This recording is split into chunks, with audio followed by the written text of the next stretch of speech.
Good afternoon. Good afternoon, ma'am. Good afternoon, ma'am. Good afternoon, ma'am.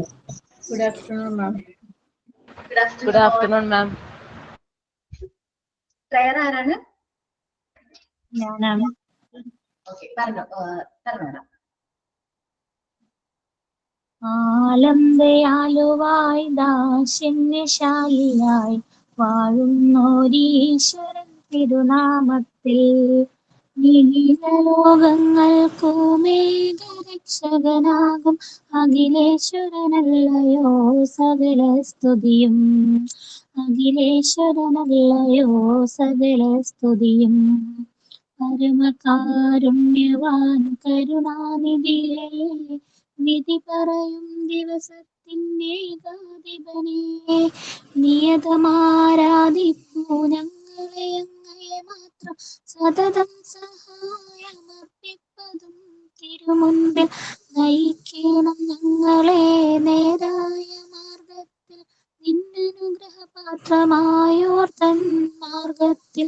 അങ്ങയാൽ കോപിക്കപ്പെട്ടവരുടെ വഴിയല്ല, സന്മാർഗദുഷ്ടർ തൻ വഴിയിലുമല്ല. ആലം ദയാലുവായി ദാശന്യശാലിയായി വാഴുന്നോരീശ്വരൻ തിരുനാമത്തിൽ നിഖില ലോകങ്ങൾക്കുമേകരക്ഷകനാകും അഖിലേശ്വരനല്ലയോ സകല സ്തുതിയും. അഖിലേശ്വരനല്ലയോ സകല സ്തുതിയും. നന്നായിരുന്നു കേട്ടാടാ. Thank you. ഓക്കെ, സൈനിങ് ആരാണ്? Signing and thought of the day. Quotes പറയാം madam. നീതു. പറഞ്ഞോടാ. If you fail, never give up, because fail means first attempt in learning. End is not the end. In fact, end means effort never dies. If you get no as an answer, remember no means next opportunity. So let's be positive. APJ Abdul Kalam. സൈനിൻ ഉണ്ടോ? മിസ്സേ, ഞാൻ പറയാം. Okay സ്നേഹ.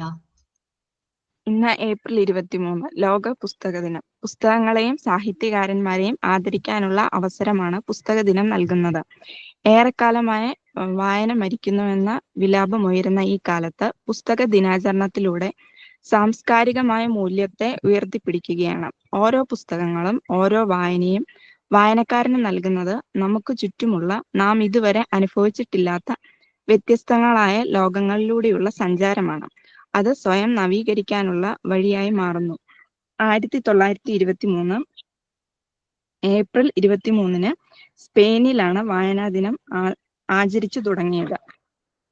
വിശ്വസാഹിത്യ നായകൻ William ഷേക്സ്പിയറുടെ ജനന മരണ തീയതികൾ April 23 ആണെന്നും ഈ ദിവസം പുസ്തക ദിനമായി തിരഞ്ഞെടുക്കാൻ കാരണമായി. വായിച്ചാൽ വളരും, വായിച്ചില്ലേലും വളരും, വായിച്ചു വളർന്നാൽ വിളയും, വായിക്കാതെ വളർന്നാൽ വളയും എന്നുള്ള കുഞ്ഞുണ്ണി മാഷിന്റെ വാക്കുകളെ ഓർമ്മിപ്പിച്ചുകൊണ്ട് എല്ലാവർക്കും ലോക പുസ്തക ദിന ആശംസകൾ. Thank you ma'am. Thank you. നല്ലൊരു കൺസെപ്റ്റ് ആയിരുന്നു കേട്ടോ. ഇന്ന് നമുക്ക് നഷ്ടപ്പെട്ടുകൊണ്ടിരിക്കുന്ന ഒരു കാര്യമാണ് വായന എന്ന് പറയുന്നത്. എത്ര നാളായിട്ടുണ്ടാവും നമ്മളൊക്കെ ഒരു ബുക്ക് വായിച്ചിട്ട്? ഞാൻ ഇടയ്ക്കൊക്കെ വായിക്കാറുണ്ട്, പക്ഷെ മുമ്പ് ചെറുപ്പത്തിലൊക്കെ വായിച്ചിരുന്ന അത്രയും ഇപ്പൊ വായിക്കുന്നില്ല. വായന കുറഞ്ഞു വരാണ്. കാരണം ബുക്ക് കൂടുതലായിട്ട് നമ്മൾ ഫോണിലാണ് റീഡ് ചെയ്യുന്നത്. ബുക്കൊക്കെ ഇപ്പൊ ഫോണിൽ അവൈലബിൾ ആണ്. പക്ഷെ എനിക്ക് ആ ഫോൺ യൂസ് ചെയ്ത് റീഡ് ചെയ്യുന്നതിനേക്കാളും കൂടുതൽ ഏറ്റവും ഇഷ്ടം നടക്കുന്നത് ഇപ്പോഴും പഴയ പോലെ ബുക്ക് വായിക്കാൻ ഭയങ്കര ഇഷ്ടമാണ്. അപ്പൊ ഞാൻ ഒത്തിരി ഇഷ്ടപ്പെട്ട ഒരു ബുക്കാണ് ആടുജീവിതം. അതേപോലെ തന്നെ മാധവിക്കുട്ടിയുടെ മിക്ക ബുക്കുകളും എനിക്ക് ഭയങ്കര ഇഷ്ടമാണ്. എഴുതിയിട്ടുള്ള എല്ലാ ബുക്കും ഭയങ്കരമായിട്ട് ഇഷ്ടമുള്ള ബുക്കുകളാണ്. അപ്പൊ നിങ്ങളൊക്കെ മാക്സിമം റീഡ് ചെയ്യാനായിട്ട് നോക്കുക. റീഡിങ് നമുക്കൊരു എന്താ പറയാ, നമ്മൾക്കൊരു ഹാപ്പിനെസ് കൊണ്ടുവരും. ഞാൻ ആടുജീവിതം എന്ന് പറയുന്ന ആ ഒരു ബുക്ക് വായിക്കുന്നത് എനിക്ക് തോന്നുന്നു ഞാൻ +2 +1 +2 പഠിക്കുന്ന സമയത്താണ്. പക്ഷെ ആ ബുക്ക് ഞാൻ വായിച്ച് റീഡ് ചെയ്ത് തീർത്തത് 2.5 ദിവസം കൊണ്ടാണ്. കാരണം ഞാൻ ഒട്ടും ഫുൾ ടൈം ഈ റീഡിങ് തന്നെയാണ്. അന്ന് എനിക്ക് ഭയങ്കരമായിട്ട് ഇഷ്ടത്തോടു കൂടി ഭയങ്കരമായിട്ട് റീഡ് ചെയ്തു. ഒക്കെ എന്താ സംഭവിക്കുന്നത്? ഞാൻ ഒത്തിരി ടൈം നമ്മൾ പഠിക്കുന്ന പോലെ തന്നെ ഒത്തിരി ടൈം എടുത്ത് റീഡ് ചെയ്തൊരു ബുക്കാണ് ആടുജീവിതം. പക്ഷെ ഇപ്പൊ കുട്ടികൾക്കൊക്കെ ആടുജീവിതം എന്ന് പറയുമ്പോൾ ഫിലിം ആയിരിക്കും ഓർമ്മയിലേക്ക് വരുന്നത്. പക്ഷെ എനിക്കൊക്കെ എക്സ്പീരിയൻസ് ചെയ്ത ആ ബുക്കാണ് ഭയങ്കരമായിട്ട് ഇൻസ്പയർ ആയിട്ടുള്ള ഒരു സ്റ്റോറി. ഭയങ്കരമായിട്ട് നമുക്ക് ഫീൽ ചെയ്തു, ആ ഒരു അവസ്ഥയിലൂടെ നമ്മൾ കടന്നു പോയി എന്നുള്ള ഒരു ഫീലിംഗ് കൊണ്ടുവന്നൊരു ബുക്കായിരുന്നത്. അപ്പോ ഞാൻ വായിച്ചതിൽ എനിക്ക് ഏറ്റവും ഇഷ്ടമുള്ള ഒരു ബുക്കാണ് ആടുജീവിതം എന്ന് പറയുന്നത്. അതേപോലെ നിനക്കും ഉണ്ടാവും ഫേവറേറ്റ് ആയിട്ടുള്ള ബുക്കുകൾ. ഒന്ന് സജസ്റ്റ് ചെയ്യുകയാണെങ്കിൽ, ഞാൻ വായിക്കാത്തയാണെങ്കിൽ എനിക്ക് വായിക്കാനായിട്ട് പറ്റും. എനിക്കും അതേപോലെ നമ്മൾ ഫ്രണ്ട്സിന് ഷെയർ ചെയ്തൊക്കെ കൊടുക്കുക ബുക്കുകൾ, ഇഷ്ടമുള്ള ബുക്ക് നമ്മൾ റീഡ് ചെയ്തിട്ട് ഇഷ്ടമുള്ള ബുക്കുകളൊക്കെ. അപ്പൊ അവർക്കും ഈ റീഡിങ് ഹാബിറ്റ് ഇംപ്രൂവ് ചെയ്യാനായിട്ട് പറ്റും. ഓക്കെ, നമ്മൾ നമ്മുടെ ക്ലാസ്സിലേക്ക് വരാണ്. നമ്മൾ ലാസ്റ്റ് ഡിസ്കസ് ചെയ്ത ചാപ്റ്റർ ഏതായിരുന്നു? ഓർമ്മയുണ്ടോ? First aid. ഫസ്റ്റ് എയ്ഡിന്റെ ആക്ടിവിറ്റി എന്തെങ്കിലും തന്നിട്ടുണ്ടായിരുന്നോ? അത് കംപ്ലീറ്റ് ചെയ്തു അല്ലെങ്കിൽ? ചാപ്റ്റർ കംപ്ലീറ്റ് ചെയ്തു. CPR നെ കുറിച്ച് നോട്ട്സ് എടുക്കാൻ പറഞ്ഞിട്ടുണ്ടായിരുന്നു ആക്ടിവിറ്റി ആയിട്ട്. ചെയ്ത് വരാൻ പറഞ്ഞിട്ടുണ്ടായിരുന്നു. അതെ. ഓക്കെ, ആരൊക്കെ പ്രിപ്പയർ ചെയ്തിട്ടുണ്ട്?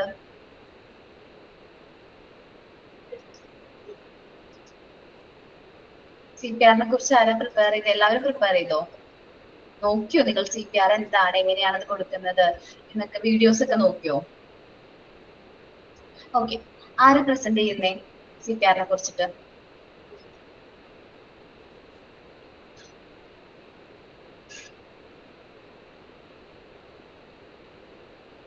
ആരും പറയുന്നില്ല? മാം ഞാൻ പറയാം. ഓക്കേടാ, ഒരു പേര് പറഞ്ഞേ. പേര് പ്രത്യക്ഷ. ഓക്കേടാ.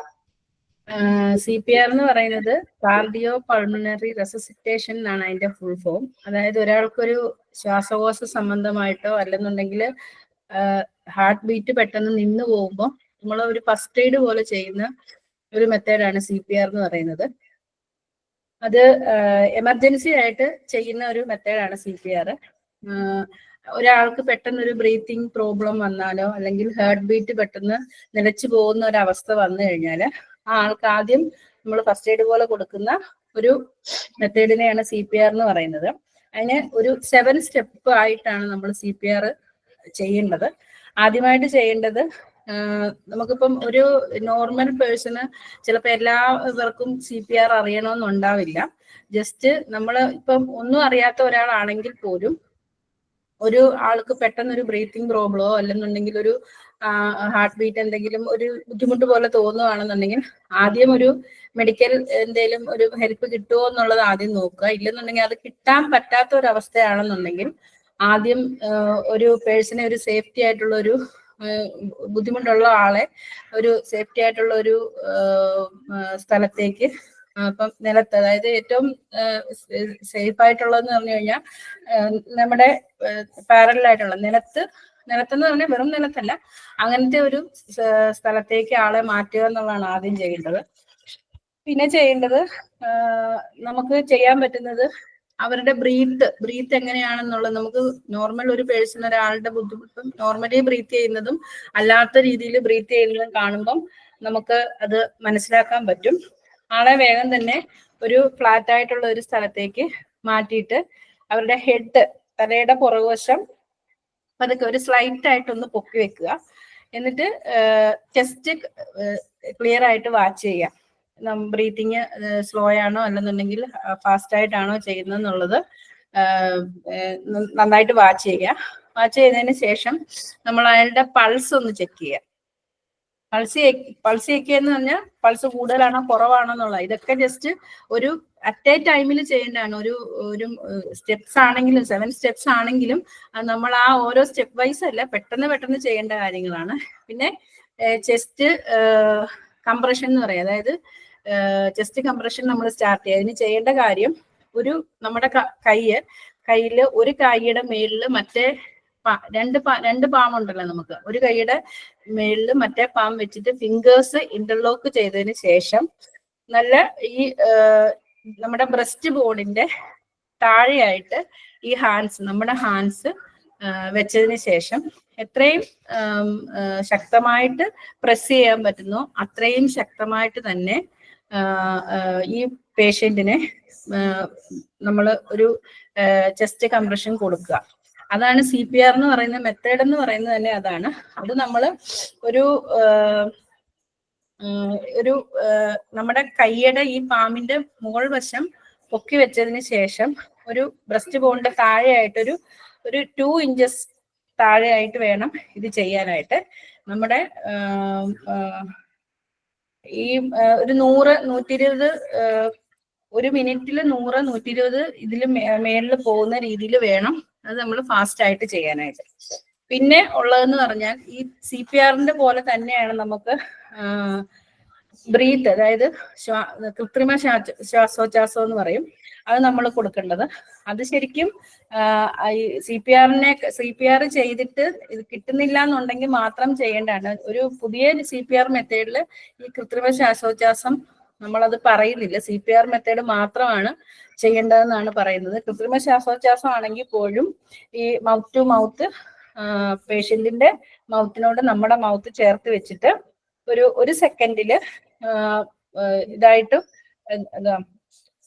ഒരു ഓപ്പൺ ഏരിയയിൽ മൗത്ത് ടു മൗത്ത് ആണ് നമ്മളത് കൊടുക്കേണ്ടത്. പക്ഷെ CPR ആണ് ഏറ്റവും ഫാമിലി ആയിട്ടുള്ള മെത്തേഡ് എന്ന് പറയുന്നത്. കാര്യം കൃത്രിമ ശ്വാസോച്ഛ്വാസം എന്ന് പറയുമ്പോൾ നമുക്ക് എന്തൊക്കെ അസുഖങ്ങളുണ്ട്. ഇപ്പൊ ഈ കൊറോണയൊക്കെ വന്നതിന് ശേഷം എല്ലാവർക്കും അതൊരു പേടിയുള്ള ഒരു മെത്തേഡാണ്. എപ്പോഴും CPR ചെയ്യുന്നത് തന്നെയാണ് ഏറ്റവും ബെസ്റ്റ് മെത്തേഡ്. പിന്നെ ഏറ്റവും വേഗം തന്നെ മെഡിക്കൽ ഹെൽപ്പ് കിട്ടാനുള്ള കണ്ടീഷൻ ചെയ്യുക. ഇത്രയാണ് ഞാൻ CPRനെ കുറിച്ച് മനസ്സിലാക്കിയിരിക്കുന്നത്. പിന്നെ ഞാൻ ഈ സ്കൗട്ട്സ് ആൻഡ് ഗൈഡ്സിന് ഉണ്ടായിരുന്നതാണ്. അപ്പൊ ഞങ്ങൾ നോർമലി ഈ സംഭവങ്ങൾ പ്രാക്ടീസ് ചെയ്യിപ്പിച്ചിട്ടുണ്ട് ഞങ്ങളെ. ശരിക്കും സ്കൂളിൽ പഠിച്ചുകൊണ്ടിരുന്ന സമയത്ത് ഇത് ശരിക്കും കൃത്രിമ ശ്വാസോച്ഛ്വാസവും നമ്മുടെ CPRഉം ഇതെല്ലാം നോർമലി ചെയ്തിട്ടുള്ളതാണ്. ഓക്കെ, നന്നായിട്ട് എക്സ്പ്ലെയിൻ ചെയ്തു. Thank you. ഓക്കെ മാം, പിന്നെ ഞാൻ ഫസ്റ്റ് എയ്ഡ് ബോക്സ് കാണിച്ചിട്ടുണ്ടായിരുന്നില്ല. അപ്പൊ ഇത് ക്ലാസ് കഴിഞ്ഞ സമയത്തേക്ക് സമയം തന്നു. ലാസ്റ്റ് നമുക്ക് ടൈം തരാം. ഓക്കെ, അപ്പൊ നമ്മൾ പറഞ്ഞു CPR എങ്ങനെയാണ് ചെയ്യുന്നത്. എല്ലാവരും പറഞ്ഞു പ്രതീക്ഷ അല്ലെ? പ്രതീക്ഷ വേറെ ആരെങ്കിലും പ്രിപ്പയർ ചെയ്തിട്ടുണ്ടോ CPR എങ്ങനെ കൊടുക്കണം എന്നുള്ളത്? ഞാൻ ലാസ്റ്റ് ക്ലാസ്സിൽ ഉണ്ടായിരുന്നില്ല. റെക്കോർഡഡ് ക്ലാസ് ഞാൻ കുറച്ചു നേരം മുമ്പാണ് കേട്ടത്. അപ്പോൾ ചെറിയ നോട്ട്സേ ഉള്ളൂ, അത് ഞാൻ പറയാം. പ്രത്യുഷ പറഞ്ഞ പോലെ തന്നെ CPRന്റെ ഫുൾ ഫോം കാർഡിയോ പൾമിനറി റെസൂസിയേഷൻ എന്നാണ്. അപ്പോൾ നമ്മുടെ ഹാർട്ട് ബീറ്റ് സ്റ്റോപ്പ് ആകുകയും നമ്മുടെ ബ്രെയിനിലേക്കുള്ള ബ്ലഡ് ഫ്ലോ റെസ്ട്രിക്റ്റ് ആവുകയും ചെയ്യുന്ന സമയത്താണ് നമ്മൾ CPR എന്ന് പറയുന്ന ഫസ്റ്റ് എയ്ഡ് മെത്തേഡ് ഇൻട്രൊഡ്യൂസ് ചെയ്യുന്നത്. അപ്പോൾ നമ്മൾ CPR കൊടുക്കുന്നതിലൂടെ ആ വിക്ടിമിനെ, അതായത് ആ പേഷ്യൻറ്റിനെ ബ്രെയിൻ ഡെത്തിൽ നിന്ന് 17 to 80% അല്ലെ 18 to 70%, 18 മുതൽ 70% വരെ അവരുടെ സർവൈവലിൻ്റെ ചാൻസ് നമുക്ക് കൂട്ടാൻ പറ്റും. ഇനി ഈ CPR കൊടുക്കുന്നതിലൂടെ ഹാർട്ടിന്റെ ഫങ്ഷനിങ് പുനഃസ്ഥാപിക്കുക എന്നുള്ളതല്ല, പകരം ഓക്സിജനേറ്റഡ് ബ്ലഡിന്റെ സപ്ലൈനെ ഇൻക്രീസ് ചെയ്യിക്കുക എന്നതാണ് അത് ഹെൽപ്പ് ചെയ്യുന്നത്. ഇനി എക്സാക്റ്റ് ആയിട്ട് നമ്മൾ CPR കൊടുക്കേണ്ട സ്ഥലം ഹാർട്ടിന്റെ മിഡ് പോർഷനാണ്, ചെസ്റ്റിന്റെ മിഡ് പോർഷനാണ്. അതിനൊരു എക്സാക്ട് പൊസിഷൻ എന്ന് പറയുന്നത് നമ്മുടെ നോസിന്റെ താഴേക്കൊരു സെന്റർ ലൈൻ വരയ്ക്കുകയും നമ്മുടെ 2 നിപ്പിൾസിന്റെ നടുക്കൂടെ ഒരു സെന്റർ ലൈൻ വരയ്ക്കുകയും ചെയ്യുകയാണെങ്കിൽ അവിടെ അത് ഇന്റർജംഗ്ഷൻ ആകുന്ന ആ പോയിന്റിലാണ് നമ്മുടെ പാം വെക്കേണ്ടത്. ലെഫ്റ്റ് പാം അടിയിലും റൈറ്റ് പാം മേലെയും വെച്ച് റൈറ്റ് പാം ഇന്റർലോക്ക് ചെയ്യുകയാണ് ചെയ്യേണ്ടത്. അങ്ങനെ ചെയ്തിട്ടാണ് നമ്മൾ CPR തുടങ്ങുക. ഇനി 5 to 7 സെന്റിമീറ്റർ ഡെപ്തിലായിരിക്കണം കംപ്രഷൻ, അതായത് നമ്മൾ അമർത്തേണ്ടത് 5 to 7 സെന്റിമീറ്റർ ആഴത്തിലായിരിക്കണം കൊടുക്കേണ്ടത്. ഇനി 1 മിനിറ്റ് 100 മുതൽ 120 ടൈം വരെയാണ് 1 മിനിറ്റിൽ ഫാസ്റ്റായിട്ടും ഹാർഡായിട്ടും നമ്മൾ പ്രസ് ചെയ്യുക. ഇനി ആഫ്റ്റർ 13th കംപ്രഷൻ, 30 കംപ്രഷന് ശേഷം നമ്മൾ പേഷ്യൻറ്റിനെ ഒന്നുകൂടെ ഒബ്സർവ് ചെയ്തിട്ട് ആർട്ടിഫിഷ്യൽ ആയിട്ടുള്ള റെസ്പിറേഷൻ കൊടുക്കുകയാണ് ചെയ്യേണ്ടത്. അപ്പോൾ ആർട്ടിഫിഷ്യൽ റെസ്പിറേഷൻ കൊടുക്കുന്ന സമയത്ത് മൗത്തിലേക്ക് ടങ്, അതായത് അൺകോൺഷ്യസ് ആയ പേഷ്യൻ്റ് ആയതുകൊണ്ട് തന്നെ മൗത്തിലേക്ക് ടങ് ക്ലോസ് ചെയ്തിരിക്കാനും ലങ്സിലേക്ക് ശ്വാസം കിട്ടാത്ത വരുന്ന അവസ്ഥയും ഉണ്ടാവും. അതുകൊണ്ട് തന്നെ ഹെഡ് അപ്പ് ചെയ്ത് ചിന്ന് കുറച്ച് മുകളിലേക്ക് ഉയർത്തിയിട്ട് നോസ് ക്ലോസ് ചെയ്തിട്ട് വേണം നമ്മൾ ആർട്ടിഫിഷ്യൽ ആയിട്ടുള്ള റെസ്പിറേഷൻ കൊടുക്കുക. അതിനുശേഷം പേഷ്യൻ്റ് കോൺഷ്യസ് ആവുകയാണെങ്കിലും ഇല്ലെങ്കിലും പെട്ടെന്ന് തന്നെ ഹോസ്പിറ്റലിലേക്ക് എത്തിക്കണം. ഇനി ഇൻ കേസ് ഇത് ചൈൽഡാണ്, ഒരു കുട്ടിയുടെ കേസിലാണ് എങ്കിൽ ഒരു സർഫേസ് ബാക്ക് അതായത് കുട്ടിയെ നേരെ കിടത്തിയിട്ട് നമ്മൾ നീ ഡൗൺ ചെയ്യണം. അതായത് അഡൾട്ടിൻ്റെ കേസിൽ നമ്മൾ ഒരിക്കലും നീ ഡൗൺ ചെയ്യാൻ പാടില്ല. അത് 90 ഡിഗ്രി നമ്മൾക്കും പേഷ്യൻറ്റിനും തമ്മിലുള്ള ഒരു ആംഗിൾ കറക്റ്റായിട്ട് ഉണ്ടായിരിക്കണം. നമ്മൾ നീ ഡൗൺ ചെയ്യരുത്, ഷോൾഡർ ബെൻഡ് ചെയ്യാനും പാടില്ല. പക്ഷെ കുട്ടിയുടെ കേസിൽ നമ്മൾ നീ ഡൗൺ ചെയ്യണം. പിന്നെ ചൈൽഡിൻ്റെ സൈസിനനുസരിച്ച് ഒരു ഹാൻഡാണോ 2 ഹാൻഡാണോ വെക്കേണ്ടതെന്ന് നമ്മൾ കറക്റ്റായിട്ട് ഡിസൈഡ് ചെയ്തിട്ട് വേണം വെക്കാൻ. എന്നിട്ട് ലോവർ പാം കൊണ്ട് മാത്രമാണ് പ്രസ് ചെയ്യേണ്ടത്. ഫുൾ ഹാൻഡ് ഉപയോഗിച്ച് കുട്ടീനെ പ്രസ് ചെയ്യാൻ പാടില്ല. പിന്നെ പ്രസ് ചെയ്യുമ്പോൾ 5 to 6 സെൻറ്റിമീറ്റർ കൂടുതൽ ഡെപ്ത് ഒരിക്കലും എടുക്കാൻ പാടില്ല. പിന്നെ ഹാർഡായിട്ടും ഫാസ്റ്റായിട്ടും പഴയ പോലെ തന്നെ പുഷ് ചെയ്യുക. 100 to 120 ടൈംസ് പെർ മിനിറ്റിൽ പുഷ് ചെയ്യണം. ഇമ്മീഡിയറ്റ് ആയിട്ട് ഹോസ്പിറ്റലിൽ എത്തിക്കുക. അതാണ് മാം, അത്രേ ഉള്ളൂ. ഓക്കേടെ നന്നായിരുന്നു. കാരണം കുട്ടികൾക്ക് എങ്ങനെയാണ് CPR കൊടുക്കേണ്ടതെന്ന് വളരെ ഇമ്പോർട്ടന്റ് ആയിട്ടുള്ള ടോപ്പിക്കാണ്. കാരണം നമുക്കറിയാം കുട്ടികളൊക്കെ പെട്ടെന്ന് എങ്ങനെയാണ് നമുക്ക് മുതിർന്നവർക്ക് CPR കൊടുക്കാന്ന് നമുക്ക് ചിലപ്പോൾ അറിയാൻ പറ്റിയിരിക്കും. കുട്ടികൾക്ക് എങ്ങനെയാണ് CPR കൊടുക്കാന്നുള്ളത് മിക്കവർക്കും അറിയാൻ പറ്റില്ല. അപ്പോൾ ഈ CPR കറക്റ്റ് ടൈമിൽ കുട്ടികൾക്ക് കിട്ടാണ്ട് ഒരുപാട് ഇൻഫെക്ട്സ് മരണം സംഭവിക്കുന്നുണ്ട്. അപ്പോൾ ഇതേപോലെ കൊടുക്കേണ്ടത് 0 to 12 months ഉള്ള കുട്ടികൾക്ക് ഇൻഫെക്ഷൻ ആണ്. നമുക്കറിയാം കുട്ടികൾക്ക് ഈ നമ്മള് 2 വിരലുകളാണ് കറക്റ്റ് ആയിട്ട് അത് പ്രസ് ചെയ്ത് നമ്മൾ കറക്റ്റ് ആ ഒരു ക്ലോസ് അല്ലെങ്കിൽ കറക്റ്റ് ആയിട്ടുള്ള പാർട്സ് പ്രസ് ചെയ്ത് വേണം നമ്മൾ കൊടുക്കാനായിട്ട് CPR കൊടുക്കാനായിട്ട്. ദെൻ ആർട്ടിഫിഷ്യൽ റെസ്പിറേഷൻ എന്ത് ചെയ്യുക, കണ്ടിന്യൂ ചെയ്യാം. ഓക്കെ, അപ്പം നമ്മള് മിക്കപ്പോഴും ന്യൂസുകൾ കാണാറുണ്ട്. ഞാനപ്പോ വിചാരിക്കും ഈ കുട്ടി ബക്കറ്റിൽ വീണിട്ട് മരണം സംഭവിച്ചതൊക്കെ കേൾക്കുമ്പോൾ എനിക്ക് ഭയങ്കരമായിട്ട് വിഷമം. കാരണം ആ സമയത്ത് ആ അമ്മമാർക്ക് CPR കൊടുക്കാൻ അറിയാമായിരുന്നെങ്കിൽ, CPR കറക്റ്റ് ആയിട്ട് കൊടുക്കാൻ പറ്റായിരുന്നെങ്കിൽ ചിലപ്പോ ആ കുട്ടീനെ രക്ഷപ്പെടുത്താനായിട്ട് പറ്റിയാനെ.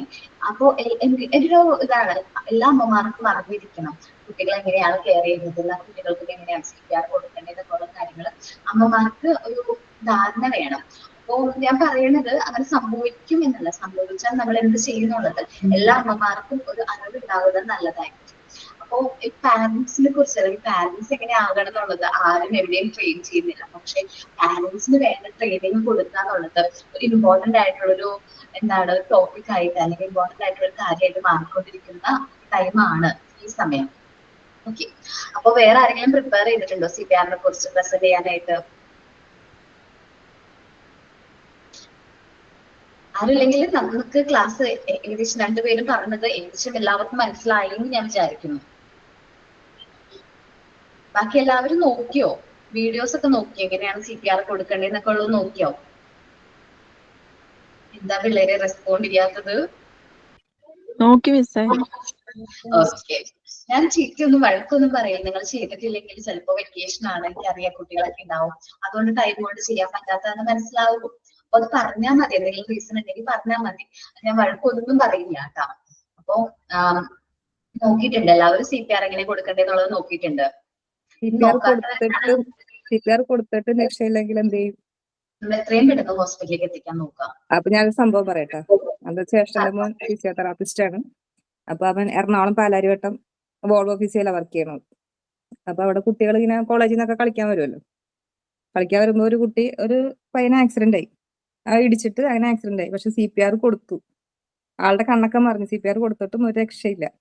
അങ്ങനെ ലാസ്റ്റ് ഇവനാണ് വരേണ്ടത്. അപ്പൊ ആംബുലൻസ് ഒക്കെ വരാൻ താമസം എടുക്കാൻ, ഹോസ്പിറ്റലിൽ എത്തിക്കാൻ വൈകും. അപ്പോഴത്തേക്ക് ആള് മരിക്കും. ആ ഒരു കണ്ടീഷനായി. ഇവര് വേറെ കുട്ടികളെയൊക്കെ വിളിച്ചിട്ട് വായില് 2 കവിള് ഇങ്ങനെ അകത്തി പിടിച്ചോണ്ട് കൈ നാക്ക് ഇങ്ങനെ വലിച്ചെടുക്കാൻ നോക്കും. പക്ഷെ നാക്കൊക്കെ നാക്കുള്ളിൽ പോയിട്ട് നാക്ക് വലിച്ച് പുറത്തെടുത്ത്. പക്ഷെ പുറത്തെടുക്കുന്ന റബ്ബർ പന്ത് വലിയണ കണക്ക് ഈ സാധനം വീണ്ടും ഉള്ളിലോട്ട് പോയി. വീണ്ടും അവൻ കൈയിട്ട് നാക്ക് വലിച്ച് പുറത്തെടുത്തതിന് ശേഷമാണ് ആളുടെ കണ്ണ് തുറന്നത്. അങ്ങനെയുണ്ട്. അപ്പൊ ഭയങ്കര എല്ലാവർക്കും ഭയങ്കര ഡോക്ടേഴ്സിനൊക്കെ ഭയങ്കര ഇതായി. കാരണം വെച്ചാല് CPR കൊടുത്തിട്ടും ഹോസ്പിറ്റലിൽ എത്തിച്ചു കഴിയുന്ന ആള് മരിക്കും. അതിനുള്ളിൽ ആള് കണ്ണൊക്കെ മറിഞ്ഞു പോയി. ബ്ലഡൊക്കെ വന്നു തുടങ്ങി. വായിന്നും ചെവിന്നൊക്കെ ബ്ലഡ് വന്നു തുടങ്ങി. അപ്പോഴത്തേക്കാണ് ഈ നാക്ക് ഉള്ളില് പോയി. അപ്പൊ അത്രയും നീളത്തിൽ അവൻ പറയുന്നത് റബ്ബർ പന്ത് വലിയണ മാതിരിയാണെന്ന് ഇത് നാക്ക് ഇങ്ങനെ പോണതും ഇതൊക്കെയായിരുന്നു. അപ്പൊ 2 വിരല് ഇങ്ങനെ ഇട്ടിട്ടാണ് വലിച്ചെടുക്കണേന്ന്. അത്രയും അവസാനത്തെ ഇതാണത്. CPR കൊടുത്തിട്ട് രക്ഷയില്ലെന്നുണ്ടെങ്കിൽ ലാസ്റ്റ് ഘട്ടത്തിൽ ചെയ്യേണ്ട ഇതാണ്. അങ്ങനെ പറഞ്ഞു തന്നു.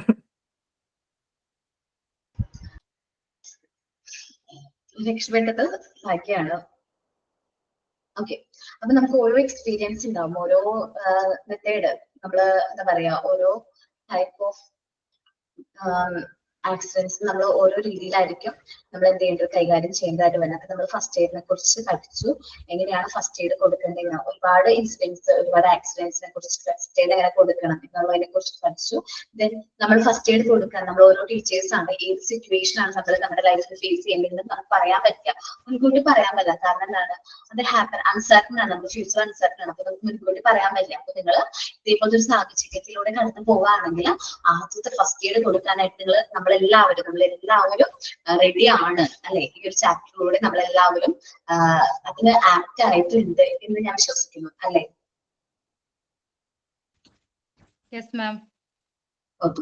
ആ ഒരു കോൺഫിഡൻസോട് കൂടി ഞാൻ ഈ ഒരു യൂണിറ്റ്സിലാണ് നമ്മൾ പാർട്ട് 1 എന്റെ ചാപ്റ്റേഴ്സ് കംപ്ലീറ്റ് ആയി. ഞാൻ ഡിഫറെന്റ് ചാപ്റ്റേഴ്സ് കോമൺ ചൈൽഡ് ഡിസീസും അതേപോലെ ഫസ്റ്റ് എയ്ഡ് വരുന്നു. ദെൻ ഞാൻ മാം കോമൺ ചൈൽഡ്ഹുഡ് ഡിസീസിന്റെ മോക്ക് ടെസ്റ്റ് ഇട്ടിട്ടില്ല മാം. അന്ന് ലാസ്റ്റ് ക്ലാസ്സിൽ ചോദിച്ചപ്പോൾ മോക്ക് ടെസ്റ്റ് ഇട്ടു എന്നാരോ മാറ്റി പറഞ്ഞിട്ടുണ്ടായിരുന്നു. അത് ചാപ്റ്റർ 3യുടെ മാത്രമേ ഇട്ടിട്ടുള്ളൂ. മാമിന്റെ ഇതുവരെ വന്നിട്ടില്ല. ഇല്ല, ഞാനത് പറഞ്ഞിട്ടുണ്ടായിരുന്നു. MT നമ്മൾ 11 അല്ലേ ഇട്ടു എന്നാണല്ലോ പറഞ്ഞത്. ഞാൻ അറ്റൻഡ് ചെയ്തല്ലോ, എനിക്ക് മാത്രം ഞാൻ അറ്റൻഡ് ചെയ്തു മിസ്. കോമൺ ചൈൽഡ്ഹുഡിന്റെ ഇട്ടായിരുന്നു.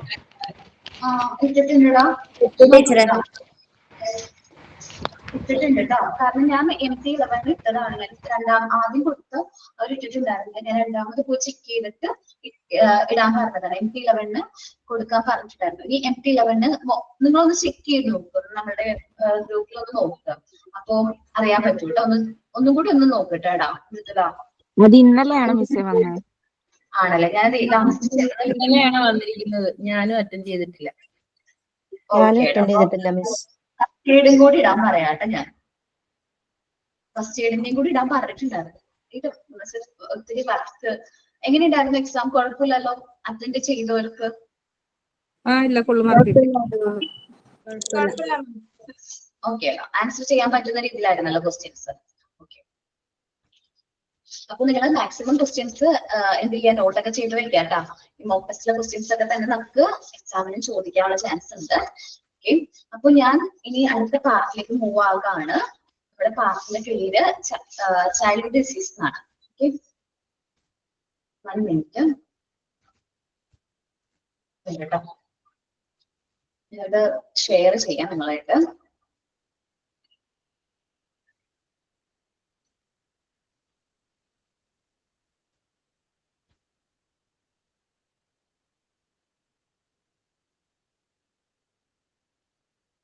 ഓക്കെ, ഒരു ജസ്റ്റ് 1 മിനിറ്റ് ഞാനൊന്ന് ഷെയർ ചെയ്യാം കേട്ടോ.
ഓക്കെ, നമ്മൾ ഇനി ഡിസ്കസ് ചെയ്യാൻ പോകുന്ന പാർട്ടിന്റെ പേരാണ് ചൈൽഡ് ഡെവലപ്മെന്റ് ആൻഡ് സൈക്കോളജി എന്നാണ് നമ്മുടെ പാർട്ട് 2ന്റെ പേര്. Okay, child development and psychology. Child ഡെവലപ്മെന്റിൽ ആദ്യത്തെ 5 പോർഷൻസ് ആണ് ചൈൽഡ് ഡെവലപ്മെന്റിൽ വരുന്നത്. Child development and growth, physical and motor development, social and emotional development, cognitive development and language development. ബാക്കി നെക്സ്റ്റ് വരുന്ന 5 ചാപ്റ്റേഴ്സ് സൈക്കോളജി ആയിട്ട് റിലേറ്റ് ചെയ്യുന്നതാണ്. അപ്പൊ ഞാൻ ആദ്യം എടുക്കുന്നത് യൂണിറ്റ് 1 ആണ്. ചൈൽഡ് ഡെവലപ്മെന്റ് ആൻഡ് ഗ്രോത്ത് എന്നാണ് ചാപ്റ്ററിന്റെ പേര്. ഓക്കെ, ക്ലിയർ ആണോ? ഞാൻ പാർട്ട് 2ലേക്ക് മൂവ് ആവുകയാണ്. എന്റെ പാർട്ട് 1 ചാപ്റ്റേഴ്സ് കഴിഞ്ഞിട്ടുണ്ട്. നമ്മൾ ലെക്ചർ നോട്ട് എഴുതുമ്പോൾ ഞാൻ ഏത് ചാപ്റ്റർ ആണ് എടുക്കുന്നത്, ഏത് ടീച്ചർ ആണ്, അതനുസരിച്ച് പോണോട്ടാ. ഓക്കെ, ഞാനൊരു കാര്യം കൂടി ചോദിച്ചോട്ടെ നിങ്ങളുടെ അടുത്ത്.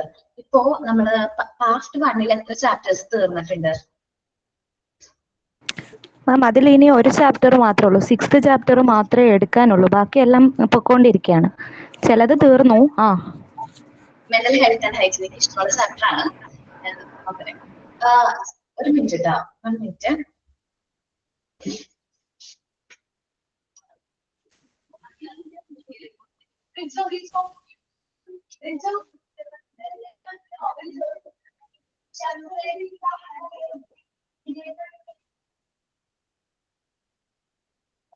ഈ ഹെൽത്ത് ആൻഡ് ഹൈജീൻ മിസ്സാണ്, അപർണ മിസ്സാണ് എടുത്തോണ്ടിരുന്നത്.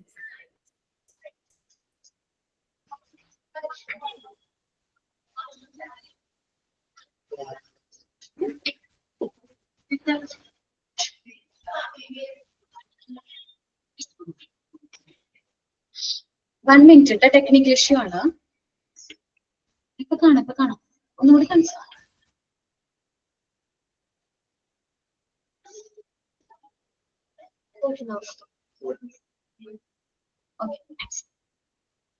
ചെറിയ ടെക്നിക്കൽ ഇഷ്യൂ ആണ് കേട്ടോ. ഇപ്പൊ ക്ലിയർ ആണോ? നിന്റെ സ്ക്രീൻ കാണാൻ പറ്റുന്നുണ്ടായിരുന്നോ? ഓക്കെ, എനിക്ക് ഫുൾ ആയിട്ട് ബ്ലാക്ക് ആയി പോയി, ടെക്നിക്കൽ ഇഷ്യൂ ആയിരുന്നേ. ഓക്കെ, അപ്പൊ മെന്റൽ ഹെൽത്ത് ആൻഡ് ഹൈജീനും കൂടി എടുക്കാറുള്ളൂ അല്ലെ പാർട്ട് 1. സോ ഞാൻ മൂവ് ആവുകയാണ്. ഡൗട്ട് ഒന്നും ഇല്ലല്ലോ. പാർട്ട് 2ലേക്കാ പോകുന്നത്. ചൈൽഡ് ഡെവലപ്മെന്റ് ആൻഡ് ഗ്രോത്ത്, ഒരു കുട്ടിയുടെ ഡെവലപ്മെന്റ്, അതിനെ കുറിച്ചിട്ടും ഗ്രോത്തിനെ കുറിച്ചിട്ടാണ് നമ്മൾ ഇനി ഡിസ്കസ് ചെയ്യാൻ പോകുന്നത്. സാധാരണ എല്ലാവരും ഗ്രോത്തും ഡെവലപ്മെന്റും സെയിം ആണെന്നുള്ള രീതിയിലാണ് പറയാറ്. പക്ഷേ ഗ്രോത്തും ഡെവലപ്മെന്റും ശരിക്കും ഡിഫറെന്റ് ആണ്. രണ്ടും രണ്ടാണ്, സെപ്പറേറ്റ് ആണ് എന്നാണ് പറയാം. നമുക്ക് ഗ്രോത്തും ഡെവലപ്മെന്റും സെപ്പറേറ്റ് ആണ്, ചില എൻറ്റയർലി ഡിഫറെന്റ് ആണ്. ഒരു കോയിന്റെ 2 സൈഡ് പോലെയാണ് ഗ്രോത്തും ഡെവലപ്മെന്റും. അപ്പോ ശരിക്കും പറഞ്ഞാൽ എന്തുണ്ട്, ഡിഫറൻസ് ഉണ്ട്. ഈ ഗ്രോത്ത് എന്ന് പറയുന്നത് നമ്മൾ ഈ പറയുന്ന സെൽസിന്റെ മൾട്ടിപ്ലിക്കേഷൻ, ചിലപ്പോ നമ്മളിപ്പോ വെയിറ്റ് കൂടുക അല്ലെങ്കിൽ എന്താ പറയാ ആ ഒരു രീതി, വെയിറ്റ്, നമ്പേഴ്സ്, സൈസ് ഒക്കെ ഇൻക്രീസ് ചെയ്യുന്നതിനാണ് നമ്മൾ ഗ്രോത്ത് സാധാരണയായിട്ട് പറയുന്നത്. പക്ഷെ ഡെവലപ്മെന്റ് എന്ന് പറയുന്നത്, ഗ്രോത്ത് എന്ന് പറഞ്ഞാൽ വളർച്ച, ഡെവലപ്മെന്റ് എന്ന് പറഞ്ഞാൽ വികാസം. രണ്ടും നമ്മൾ ചിലപ്പോൾ ഗ്രോത്ത് ആൻഡ് ഡെവലപ്മെന്റ് എന്നൊക്കെ പറയുമ്പോൾ സെയിം ആണെന്നുള്ള രീതിയിൽ എല്ലാവരും സംസാരിക്കും. പക്ഷെ രണ്ടാണ്.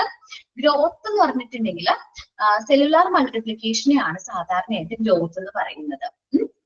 ഇത് ഗ്രോത്ത് കണ്ടിന്യൂസ് അല്ല. ഗ്രോത്ത് എന്ന് പറയുന്നത് എന്തല്ല, കണ്ടിന്യൂസ് അല്ല. നമ്മൾ ഒരു കുട്ടിയുടെ ലൈഫ് ലോങ് കണ്ടിന്യൂ അല്ല ഗ്രോത്ത്. നമുക്കറിയാലോ, ഹൈറ്റ് എത്ര വയസ്സ് വരെയാണ് നമുക്ക് ഹൈറ്റ് വെക്കാന്ന് കേട്ടിട്ടുണ്ടോ? അത് എത്ര ഏജ് വരെ? 20. ഓക്കെ,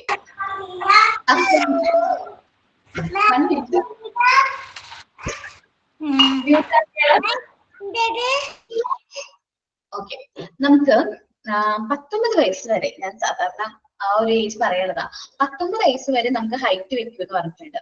പക്ഷെ 19 വയസ്സ് കഴിഞ്ഞിട്ട് നമുക്ക് ആർക്കും ഹൈറ്റ്, അല്ലെങ്കിൽ 19-20 ആ ഒരു ഏജിനുള്ളിൽ നമ്മൾ ഹൈറ്റ് കമ്പയർ ചെയ്ത്, എനിക്ക് എന്റെ 90 ഇയേഴ്സിൽ 156 ആണ് ഹൈറ്റ് എങ്കിൽ എനിക്ക് ഇപ്പോഴും 156 ആണ് ഹൈറ്റ്. ഹൈറ്റിന് വ്യത്യാസം സംഭവിച്ചിട്ടില്ല.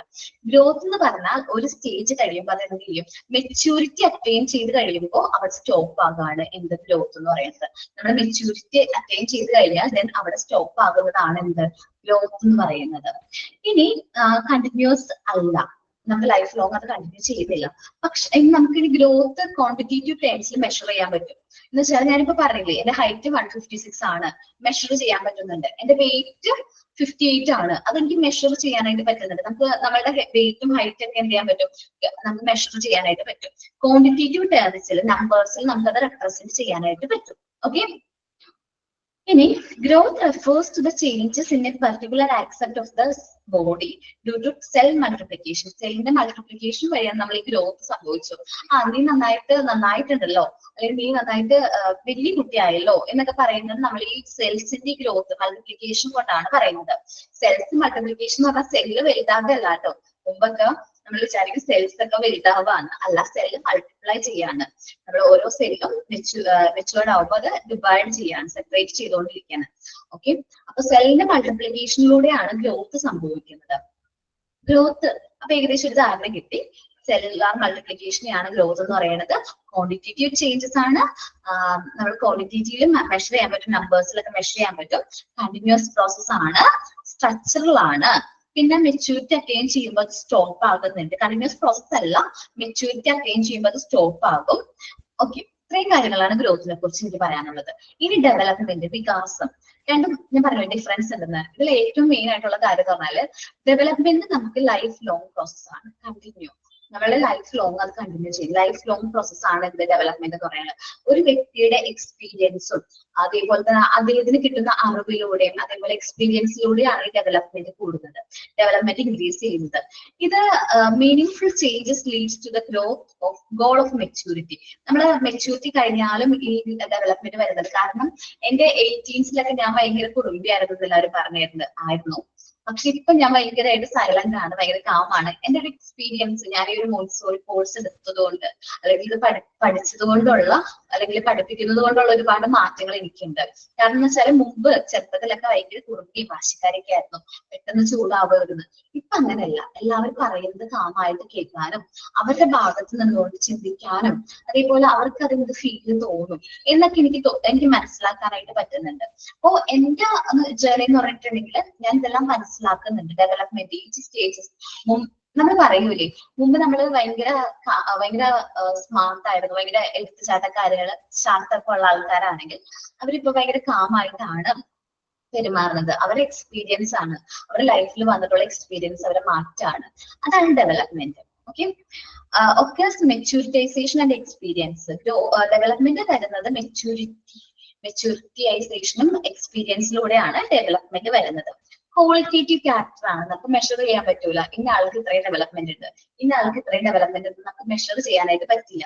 ഒരു ക്വാളിറ്റേറ്റീവ് ക്യാരക്ടർ ആണ് എന്ത്? ക്വാളിറ്റേറ്റീവ് എന്ന് വെച്ചിട്ടുണ്ടെങ്കിൽ നമുക്ക് എക്സ്പീരിയൻസ് ചെയ്യാം. ഇപ്പൊ നമ്മളൊരു നല്ലൊരു വ്യക്തിയെ പരിചയപ്പെടാമെന്ന് വിചാരിക്കുക, അവരുടെ എക്സ്പീരിയൻസ് ഒക്കെ നമുക്ക് അവരുടെ ആ ഒരു ക്യാരക്ടർ നമ്മൾ ചിലപ്പോൾ ഇൻഫ്ലുവൻസ് ചെയ്യും. ഞാനൊരു കാര്യം പറയാം, എക്സാമ്പിൾ ആണ്. ആരോടും പറയണ്ട, നമ്മുടെ ജിഷ ടീച്ചറിനോട് സംസാരിച്ച് കഴിഞ്ഞിട്ടുണ്ടെങ്കിൽ അല്ലെങ്കിൽ ജിഷ ടീച്ചറിനോട് കൂടുതലായിട്ട് ഇടപഴകി കഴിഞ്ഞാല് ജിഷ ടീച്ചറിന്റെ ക്യാരക്ടർ നമ്മളെ ഇൻഫ്ലുവൻസ് ചെയ്യും. ടീച്ചർ എങ്ങനെയാണോ നമ്മൾ ട്രീറ്റ് ചെയ്യുന്നത് അതേപോലെ ആയിരിക്കും നമ്മളുടെ സബോർഡിനേറ്റിനെ ട്രീറ്റ് ചെയ്യുന്നത്. കാരണം നമ്മൾ പറയുന്ന കാര്യങ്ങൾക്ക് ആള് ഒരു വാല്യൂ തരുന്നുണ്ട്. നമുക്ക് എന്ത് ഡൗട്ട് ഉണ്ടെങ്കിലും തുറന്ന് പറയാം, അല്ലെങ്കിൽ നമുക്ക് എന്തെങ്കിലും അഭിപ്രായങ്ങൾ ഉണ്ടെങ്കിൽ പറയാം. അപ്പൊ അതെല്ലാ കാര്യത്തിലും നമുക്ക് വാല്യൂ തരുന്നുണ്ട്. അപ്പൊ എനിക്ക് ഈ ജേർണി സ്റ്റാർട്ട് ചെയ്തപ്പോൾ ജിഷ ടീച്ചറിനെ പോലെ ഒരു എന്താ പറയുക കമ്പാനിയൻ കിട്ടി കഴിഞ്ഞപ്പോൾ ഭയങ്കര ഒരു സന്തോഷമാണ്. കാരണം പുള്ളിക്കാരൻ ജിഷ ടീച്ചറിനോട് കാര്യങ്ങൾ പറയുമ്പോൾ നമ്മൾ റെസ്പെക്ട് ചെയ്യുന്നു. അതൊരു എക്സ്പീരിയൻസ് ആണ്, പുതിയൊരു ടൈപ്പ് ഓഫ് എക്സ്പീരിയൻസ്. നമ്മൾ വർക്ക് ചെയ്തിട്ടുണ്ട് ടീച്ചേഴ്സിന്റെ അടുത്ത് നിന്നൊക്കെ, നമ്മൾ പല ടൈപ്പ് ടീച്ചേഴ്സിനെ കണ്ടിട്ടുണ്ട്. പക്ഷെ എൻ്റെ ഡിഫറെന്റ് ആണ് ജിഷ ടീച്ചർ എന്ന് പറയുന്നത്. അപ്പൊ പിന്നെ അതേപോലെ ക്യാരക്ടേഴ്സ് നമുക്ക് ഒരിക്കലും അല്ലെങ്കിൽ ഡെവലപ്മെന്റ് നമുക്ക് ക്വാണ്ടിറ്റേറ്റീവ്ലി മെഷർ ചെയ്യാൻ പറ്റില്ല.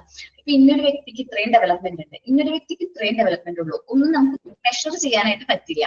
ഓക്കെ, അപ്പോ നമുക്ക് നമ്പറിൽ മെഷർ ചെയ്യാനായിട്ട് പറ്റില്ല. ഇത് ക്വാളിറ്റേറ്റീവ് ക്യാരക്ടർ ആണ്. നമുക്ക് ഒരു എന്താ പറയാ, നമുക്ക് അനുഭവിക്കാനേ മാത്രമേ പറ്റുള്ളൂ, നമുക്ക് എക്സ്പീരിയൻസ് ചെയ്യാനേ പറ്റുള്ളൂ. ക്വാളിറ്റേറ്റീവ് നേച്ചർ ആണ് ഇതിന് ഡെവലപ്മെന്റിനുള്ളത്. പിന്നെ കണ്ടിന്യൂസ് പ്രോസസ് ആണ് പറയുന്നുണ്ട്. നമ്മുടെ ലൈഫ് ലോങ് ഡെവലപ്മെന്റ് എന്ത് ചെയ്യുന്നുണ്ട്, കണ്ടിന്യൂ ചെയ്യുന്നുണ്ട്. ഒരു വ്യക്തിയുടെ ലൈഫ് ലോങ്ങില് നമ്മൾ കണ്ടിന്യൂ ചെയ്യുന്ന ഒരു പ്രോസസ് ആണ് എന്ത് ഡെവലപ്മെന്റ് എന്ന് പറയുന്നത്. ഓക്കെ, ഞാൻ ഈ ഒരു ഫസ്റ്റ് പേജ് ഡിസ്കസ് ചെയ്യുന്നതിന് മുമ്പായിട്ട് ഈ ഒരു ഡിഫറൻസ് ഞാൻ പറഞ്ഞോട്ടെ. ഈ ഡിഫറൻസ് ഗ്രോത്തും ഡെവലപ്മെന്റും തമ്മിലുള്ള ഡിഫറൻസ് പറഞ്ഞിട്ട് നമുക്ക് ഫസ്റ്റ് പേജ് എക്സ്പ്ലെയിൻ ചെയ്യാം. കുറച്ചും കൂടി ഈസി ആയിരിക്കും അങ്ങനെ ചെയ്യുകയാണെങ്കിൽ. ഓക്കെ, അപ്പൊ നമുക്ക് വായിക്കാം. റീഡ് ചെയ്യാണ്, ഓരോ പോയിന്റ് റീഡ് ചെയ്യാം. Growth, it refers to changes in specific aspect of the body or behavior of the individual. നമ്മുടെ ബോഡിയിൽ വരുന്ന മാറ്റങ്ങൾ അല്ലെങ്കിൽ ഒരു വ്യക്തിയുടെ ബിഹേവിയറിൽ വരുന്ന ചേഞ്ചസിനെയാണ് നമ്മൾ ഗ്രോത്ത് എന്ന് പറയുന്നത്. നമ്മൾ ഇൻഫന്റിൽ നിന്ന് അഡോൾസന്റിലേക്ക് വരുന്നു. അങ്ങനെ ബിഹേവിയറിൽ വരുന്ന മാറ്റങ്ങൾ, നമ്മുടെ ബോഡിയിൽ വരുന്ന ഗ്രോത്ത്. നമ്മൾ ചെറിയ കുട്ടിയായിരുന്ന സമയത്ത് അല്ലെങ്കിൽ ചൈൽഡ്ഹുഡിന്റെ സമയത്ത് നമുക്ക് ഹൈറ്റ് അത്ര ഉണ്ടാവില്ല, വെയിറ്റ് ഉണ്ടാവില്ല, നമ്മുടെ ബോഡിയിൽ ചേഞ്ചസ്, ഇതെല്ലാം ഗ്രോത്ത് ആണ്. ഓക്കെ, ഇനി ഡെവലപ്മെന്റിലേക്ക് വരാണെങ്കിൽ it refers to all changes that result in improved functioning of an individual. നമ്മളുടെ ഒരു ഇൻഡിവിജ്വലിന്റെ ഫങ്ഷനിങ്ങിൽ ഒരുപാട് മാറ്റങ്ങൾ വരാണ്, ഇംപ്രൂവ്മെന്റ്സ് വരാണ്. ഇതെന്താണ്? ഡെവലപ്മെന്റ് ആണ്. ഇംപ്രൂവ്മെന്റ്സ് വരാണ് എന്നുവെച്ചാൽ നമ്മൾ ഓരോ കാര്യങ്ങളിലും നമുക്ക് ഒത്തിരി മാറ്റങ്ങൾ വരുന്നുണ്ട്. ഇപ്പൊ ഞാൻ പറഞ്ഞില്ലേ, ചെറുപ്പത്തിൽ നല്ല വാശിക്കാരായിട്ടുള്ള കുട്ടികളായിരിക്കും, പക്ഷെ അവര് ഒരു ടീനേജർ ആയി കഴിയുമ്പോൾ കാര്യങ്ങൾ മനസ്സിലാക്കി അവരുടെ ക്യാരക്ടറിൽ ഒരുപാട് മാറ്റങ്ങൾ കൊണ്ടുവരുന്നുണ്ട്. അതാണ് ഡെവലപ്മെന്റ്. ഇനി ഗ്രോത്തിലേക്ക് വരാം. It refers to changes in quantitative aspect. നമുക്ക് ചേഞ്ചസ് മെഷർ ചെയ്യാൻ പറ്റും. ഗ്രോത്തിൽ കറക്റ്റ് ആയിട്ട് നമുക്ക് റെക്കോർഡ് ചെയ്ത് വെക്കാൻ പറ്റും. ഇപ്പൊ ഹൈറ്റ് നമുക്ക് റെക്കോർഡ് ചെയ്യാൻ പറ്റും, നമ്മളെ കുട്ടികളുടെ വളർച്ച കറക്റ്റ് ആയിട്ട് റെക്കോർഡ് ചെയ്യാൻ പറ്റും, വെയിറ്റ് റെക്കോർഡ് ചെയ്യാൻ പറ്റും. പക്ഷെ ഡെവലപ്മെന്റ് റെക്കോർഡ് ചെയ്യാൻ പറ്റുമോ? നമുക്ക് ക്വാണ്ടിറ്റേറ്റീവിൽ മെഷർ ചെയ്യാൻ പറ്റുമോ? നമ്പേഴ്സിൽ മെഷർ ചെയ്യാൻ പറ്റുമോ? നിങ്ങളതൊന്നും പറയാതെ. ഇല്ല മാം, പറ്റില്ല. പറ്റില്ല, കാരണം നമുക്കത് എക്സ്പീരിയൻസ് ചെയ്യാനേ പറ്റുള്ളൂ. ഇന്നൊരു വ്യക്തിക്ക് ഇത്രയും ഡെവലപ്മെന്റ് ഉണ്ട്, അല്ലെങ്കിൽ ആ ഒരു വ്യക്തിയായിട്ടുള്ള പെരുമാറ്റം, അല്ലെങ്കിൽ ആ ഒരു ഇത് നമുക്ക് എക്സ്പീരിയൻസ് ചെയ്യാൻ പറ്റും. ക്വാളിറ്റേറ്റീവ് ആക്സെപ്റ്റ് ആണ്, നമുക്കത് എക്സ്പീരിയൻസ് ചെയ്യാൻ പറ്റുള്ളൂ. നമ്പേഴ്സിൽ മെഷർ ചെയ്യാനായിട്ട് പറ്റില്ല development. Then growth, it does not continues throughout the life. അപ്പൊ ഞാൻ പറഞ്ഞു, ഹൈറ്റ് ഒരു ഏജ് വരെ നമുക്ക് ഹൈറ്റ് ഉണ്ടാവുള്ളൂ. അപ്പൊ അത് കഴിഞ്ഞു കഴിഞ്ഞാൽ നമ്മുടെ ലൈഫിൽ അത് കണ്ടിന്യൂ ചെയ്യുന്നില്ല, ത്രൂഔട്ട് ദ ലൈഫ് നമുക്ക് കണ്ടിന്യൂ ചെയ്യുന്നില്ല. It stop with when maturity attain. നമ്മൾ ആ മെച്യൂരിറ്റി അറ്റൈൻ ചെയ്ത് കഴിയുമ്പോൾ അതെന്ത് ചെയ്യുന്നു? സ്റ്റോപ്പ് ചെയ്യാണ്. ഗ്രോത്ത് അങ്ങനെയാണ്. ഹൈറ്റ് ഒരു എക്സാമ്പിൾ ആയിട്ട് പറഞ്ഞാൽ മതി. വെയിറ്റ് പക്ഷേ നമ്മുടെ ഫുഡിങ് ഹാബിറ്റ് ഒക്കെ കൊണ്ട് മാറാനുള്ള ചാൻസ് ഉണ്ട്. അപ്പൊ നിങ്ങൾ ഗ്രോത്തിന്റെ കാര്യം പറയുമ്പോൾ എപ്പോഴും ഹൈറ്റ് ഒരു എക്സാമ്പിൾ ആയിട്ട് എടുക്കാം കേട്ടോ. ഞാനൊരു കാര്യം ചോദിച്ചിട്ട്, ഈ ഹൈറ്റ് ഞാൻ കേട്ടിട്ടുള്ളത് സത്യമാണോ എനിക്കറിയില്ല, ഒരു പ്രായം കഴിയുമ്പോൾ നമുക്ക് ശരിക്കും ഹൈറ്റ് കുറയും എന്ന് കേട്ടു. അതിന്റെ സത്യാവസ്ഥ എത്രത്തോളം എനിക്കറിയില്ല. അതായത് പ്രായമായ വ്യക്തികൾക്ക് ഹൈറ്റ് കുറയുന്നുണ്ട് എന്നുള്ളത് ഇങ്ങനെ കേട്ടിട്ടുണ്ട്. ശരിയാണോ അത്? എനിക്ക് അതിനോട് അഭിപ്രായമില്ല. ചിലപ്പോൾ പ്രായമായ വ്യക്തികൾക്ക് ചിലപ്പോൾ ആരോഗ്യ പ്രശ്നങ്ങൾ കൊണ്ട്, അല്ലെങ്കിൽ അവർക്ക് ഇപ്പൊ നടക്കാൻ പറ്റാതെ വരുമ്പോഴൊക്കെ അവര് ചെറുതായിട്ട് ഇങ്ങനെ കുഞ്ഞു കൂടി നടക്കുന്നത് കൊണ്ട് അവരുടെ ശീലം കൊണ്ട് ചിലപ്പോൾ മാറ്റം വരും. അത് അങ്ങനെ വരാനുള്ള ചാൻസ് ഉണ്ട്. കാരണം നമ്മളിപ്പോ ഒത്തിരി ഏജ്ഡ് ആയിട്ടുള്ള 90s അല്ലെങ്കിൽ 70s 80s ഒക്കെ ഉള്ള ആൾക്കാരാണെങ്കിൽ അവരിങ്ങനെ നടക്കുന്നത് സാധാരണ ആൾക്കാരിങ്ങനെ സ്റ്റേൺ ആയിട്ടല്ലേ നടക്കുന്നത്, സ്റ്റഡി ആയിട്ട് നടക്കുന്നത്. അവരില് മറ്റുള്ളവർ എങ്ങനെയാ കുറച്ച് ഒത്തിരി ഏജ് ആവുമ്പോൾ ഒത്തിരി വളർന്ന് കൂടി നടക്കുള്ളൂ. അങ്ങനെ ആ ഹൈറ്റിന് വ്യത്യാസം വരുന്നതായിട്ട് എനിക്കറിയാം. അല്ലാതെ പ്രായമാക്കുമ്പോൾ ഹൈറ്റ് കുറയുന്നതായിട്ട് ഞാൻ കേട്ടിട്ടില്ല കേട്ടോ. Okay ma'am, thank you. Okay, അപ്പൊ ഹൈറ്റ് എന്ന് പറയുന്നത് എന്താണ്? നമ്മളൊരു ഏജ് ഓഫ് മെച്യൂരിറ്റി അറ്റൈൻ ചെയ്ത് കഴിഞ്ഞിട്ടുണ്ടെങ്കിൽ ഹൈറ്റ് പിന്നെ ഗ്രോ ചെയ്യില്ല. നമുക്കിപ്പോ 90s ഹൈറ്റ് തന്നെ ആയിരിക്കും നിങ്ങൾ ഓരോരുത്തർക്കും ഇപ്പോഴും ഉള്ളത്. നമ്മള് വെയിറ്റിന്റെ ക്വാളിറ്റി ചേഞ്ച് ചെയ്യാറുണ്ട്, പക്ഷെ ഹൈറ്റ് മാത്രം മാറില്ല കേട്ടോ. അപ്പൊ മെച്യൂരിറ്റി അറ്റൈൻ ചെയ്യുമ്പോൾ ഹൈറ്റിന്റെ ഗ്രോത്ത് അവിടെ സ്റ്റോപ്പ് ആകാണ്. ഇറ്റ് ഈസ് ഇനി അടുത്തത് ഡെവലപ്മെന്റ് ആണ്. It is an unceasing process. നമുക്കത് എന്ത് ചെയ്യാൻ പറ്റില്ല, ബ്രേക്ക് ചെയ്യാൻ പറ്റില്ല. Development continues throughout the life. It does not end when the maturity attain. Maturity attain ചെയ്യുമ്പോൾ അത് എൻഡ് ആകും എന്നൊന്നുമില്ല, കണ്ടിന്യൂ ചെയ്യും നമ്മുടെ ലൈഫ് ലോങ്. ഞാൻ പറയാം, ഒരു 18 വയസ്സിൽ സാധാരണയായിട്ട് എല്ലാവരും പറയും മെച്യൂരിറ്റി അറ്റൈൻ ചെയ്തു എന്ന്. പക്ഷേ 18 വയസ്സിലെ മെച്യൂരിറ്റി ആയിരിക്കോ ചിലപ്പോ 18 വയസ്സിലുള്ള ഒരു പെൺകുട്ടിയുടെ മെച്യൂരിറ്റി ആയിരിക്കോ ഒരു 20-25 വയസ്സ് അല്ലെങ്കിൽ 30 വയസ്സുള്ള ഒരു പെൺകുട്ടിക്ക് ആയിരിക്കും? അല്ല, മാറ്റമുണ്ട്. നമ്മൾ കാണുമ്പോൾ പറയാറുണ്ട്, ഇപ്പൊ നിങ്ങൾ എല്ലാവരും മാരീഡ് ആണ്, അപ്പം നമ്മൾ മാരേജിന് മുമ്പ് നമ്മുടെ ഫ്രണ്ട്സും ഫാമിലി മെമ്പേഴ്സും ഒക്കെ നമ്മൾ കാണുമ്പോൾ എന്തൊരു കുടുംബമാണെങ്കിൽ ഇവിടെ എങ്ങനെയായിരിക്കും എന്നൊക്കെ നമ്മളോട് പറഞ്ഞിട്ടുണ്ടാവും ചെറുപ്പത്തില്. പക്ഷെ കല്യാണമൊക്കെ കഴിഞ്ഞ് ഫാമിലി റെസ്പോൺസിബിലിറ്റി എല്ലാം നല്ല രീതിയിൽ ഹാൻഡിൽ ചെയ്യുമ്പോൾ നമ്മളോട് പറയും, അന്നത്തെ കുട്ടിയാണോ ഇന്ന് ഇത്രയും നല്ല രീതിയിലൊക്കെ നോക്കുന്നത്, ഇത്രയും അടക്കം ഒതുക്കമുള്ള കുട്ടിയായിട്ട് മാറിയിരിക്കുന്നത് ആരെങ്കിലൊക്കെ എപ്പോഴെങ്കിലൊക്കെ കേട്ടിട്ടുണ്ടാവും. ഞാൻ കേട്ടിട്ടുണ്ട്, എന്നോട് പറഞ്ഞിട്ടുണ്ട്. ഓക്കെ, അപ്പൊ ഡെവലപ്മെന്റ് ആണ് അതിന് കാരണം. നമ്മുടെ എക്സ്പീരിയൻസ് ആണ്. നമ്മള് ഡെയിലി അല്ലെങ്കിൽ നമ്മൾ ആ ഒരു വീട്ടിലെ സാഹചര്യങ്ങളൊക്കെ ആയിട്ട് നമ്മൾ എന്തായി മിങ്കിളായി ആ ഒരു എക്സ്പീരിയൻസിലൂടെ നമ്മൾ കടന്നു പോയത് കൊണ്ട് വന്ന മാറ്റങ്ങളാണ് ഇത്. ചിലപ്പോ നമ്മൾ ഒത്തിരി മാറ്റങ്ങൾ സംഭവിച്ചിട്ടുണ്ടാവും. ഇപ്പൊ നമ്മള് മുമ്പ് ഭയങ്കരമായിട്ട് ഉറക്കി സംസാരിക്കുന്ന ആൾക്കാരായിരിക്കും, ഒത്തിരി വർത്താനം പറയുന്ന ആൾക്കാരായിരിക്കും. പക്ഷെ ചിലപ്പോൾ നമ്മുടെ ഹസ്ബൻഡിന്റെ ഫാമിലിയില് ഒത്തിരി വർത്താനം പറയാത്ത സംസാരിക്കാത്ത ആൾക്കാരായിരിക്കും. ഇപ്പൊ എന്റെ കാര്യമാണെങ്കിൽ എക്സാമ്പിൾ ആയിട്ട് പറയാം, എന്റെ വീട്ടിൽ ഞാൻ ഭയങ്കര വായാടിയായിരുന്നു കേട്ടോ, ഭയങ്കരമായിട്ട് സംസാരിക്കും. ഇപ്പൊ സംസാരിക്കുന്ന ക്ലാസ്സിൽ വരുമ്പോൾ മാത്രമാണ് നിങ്ങളോട് സംസാരിക്കുന്നത്. പക്ഷേ എന്റെ ഹസ്ബൻഡിന്റെ ഫാമിലിയിൽ ആരും സംസാരിക്കില്ല, അധികം സംസാരിക്കില്ല. അവര് ആവശ്യത്തിനുള്ള കാര്യങ്ങൾ സംസാരിക്കുള്ളൂ. അതേപോലെ ഒരു സൗണ്ട് ഉറക്കി സംസാരിക്കില്ല. അപ്പൊ എനിക്ക് ആദ്യം അഡ്ജസ്റ്റ് ചെയ്യാൻ ഭയങ്കര ബുദ്ധിമുട്ടായിരുന്നു. പക്ഷേ ഇപ്പൊ ഞാൻ ആ വീട്ടിലെ അതൊക്കെ ചെന്ന് കഴിഞ്ഞാൽ ഞാൻ പതുക്കെ സംസാരിക്കുന്നത്. അതേപോലെ ഉറക്കി സംസാരിക്കില്ല, ഒച്ചയിൽ സംസാരിക്കില്ല, ഒരുപാട് സംസാരിക്കില്ല. ചിലപ്പോ ആ ഒരു എക്സ്പീരിയൻസിലൂടെ കടന്നു പോകുന്നുണ്ട്. ആവശ്യമുള്ളത് മാത്രമേ സംസാരിക്കുള്ളൂ.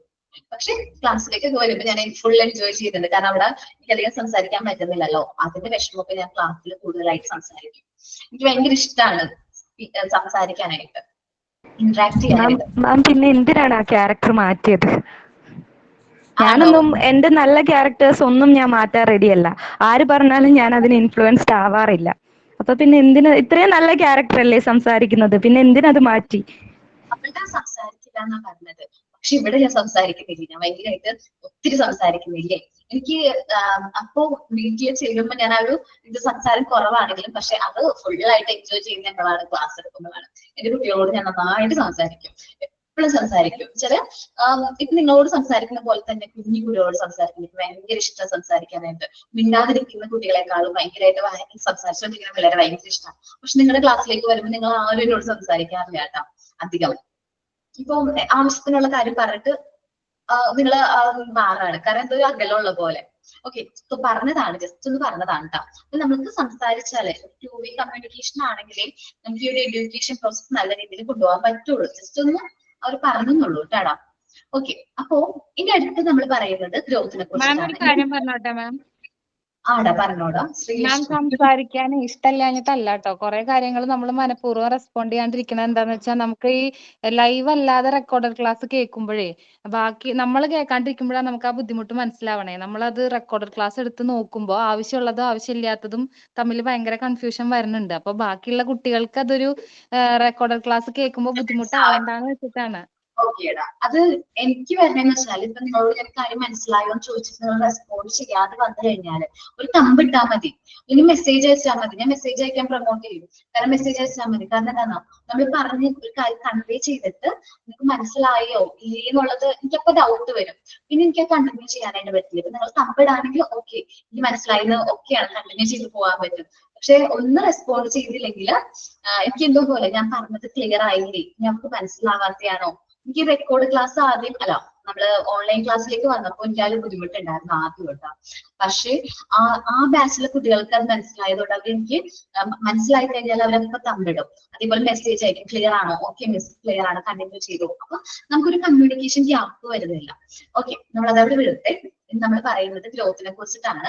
ഗ്രോത്ത് എന്ന് പറഞ്ഞിട്ടുണ്ടെങ്കിൽ ഒരു നാരോ കൺസെപ്റ്റ് ആണ്, ഒരു സിമ്പിൾ ആയിട്ടുള്ള കൺസെപ്റ്റ് ആണ്. ഒരു ഫിസിക്കൽ ചേഞ്ചസ് മാത്രമാണ് ഇവിടെ പറഞ്ഞു പോകുന്നത്. ഒരു വ്യക്തിയുടെ ഫിസിക്കൽ ചേഞ്ചസ് മാത്രമാണ് നമ്മൾ ഗ്രോത്തിൽ പറയുന്നത്. ഹൈറ്റ് കൂടുന്നു, വെയിറ്റിൽ വ്യത്യാസം വരുന്നു, ഇതാണ് നമ്മൾ ഗ്രോത്ത് എന്ന് ഉദ്ദേശിക്കുന്നത്. പക്ഷേ നമ്മള് ഡെവലപ്മെന്റിലേക്ക് പറയുമ്പോൾ ഒരു വൈഡർ കൺസെപ്റ്റ് ആണ്.